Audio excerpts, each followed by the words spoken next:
மேலறை தியானம் ஜனவரி மாதம் 7ஆம் தேதி 2026ஆம் ஆண்டு. எழுதியிருப்பவர் ரெடிபக்கா எல்டிசோ, மசாச்சுசெட்ஸ், USA. தலைப்பு: கடவுள் வழிநடத்தும் இடத்திற்கு. வாசிக்க வேண்டிய வேத பகுதி அப்போஸ்தலர் நடபடிகள் 9ஆம் அதிகாரம் 10ஆம் வசனம் தொடங்கி 19ஆம் வசனம் வரை. இன்றைய நாளுக்குரிய தியான வசனம் 25ஆம் சங்கீதம் 4ஆம் வசனம். கர்த்தாவே, உம்முடைய வழிகளை எனக்கு தெரிவியும், உம்முடைய பாதைகளை எனக்கு போதித்தருளும்.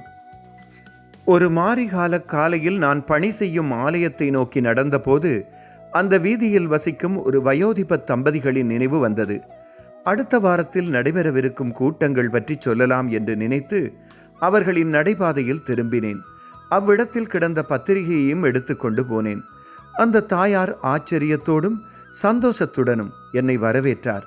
அவர்களுடன் தேநீர் அருந்தியபடி பல விடயங்களை பற்றி பேசினோம்.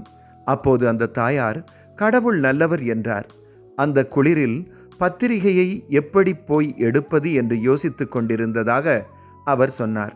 தங்கள் தனிமையை பற்றி அவர் சொன்னவர், தங்களை உற்சாகப்படுத்துவதற்காகத்தான் கடவுள் என்னை அனுப்பியதாக தான் நம்புவதாக சொன்னார். நான் செய்தது ஒன்றும் பெரிய காரியமல்ல. எனது அயலவர் வீட்டிற்கு போய் பத்திரிகையை கொடுத்துவிட்டு சிறிது நேரம் பேசிக்கொண்டிருந்தேன். ஆனாலும் கடவுளின் கை அங்கே கிரியை செய்து கொண்டிருந்தது என்பதை இருவரும் நம்பினோம். அந்த தம்பதிகளை பற்றி நன்றாக அறிந்து கொள்வதற்கு, கடவுள் தந்த சந்தர்ப்பத்திற்காக, கடவுளின் அன்பை தெரிவிப்பதற்காகவும், கடவுள் என்னை அனுப்பியதற்காக அவருக்கு நன்றியுள்ளவளாக இருக்கின்றேன். எங்கே எப்போ கடவுள் எம்மை உபயோகிப்பார் என்பதை நாம் அறியோம். அதனால் ஆவியானவர் கிரியை செய்வதற்கு நாம் எம்மை ஆயத்தமாக வைத்திருப்போம். ஜெபம். அன்பான ஆவியானவரே, உங்கள் வழி நடத்தலுக்காக நன்றி சொல்கின்றோம்.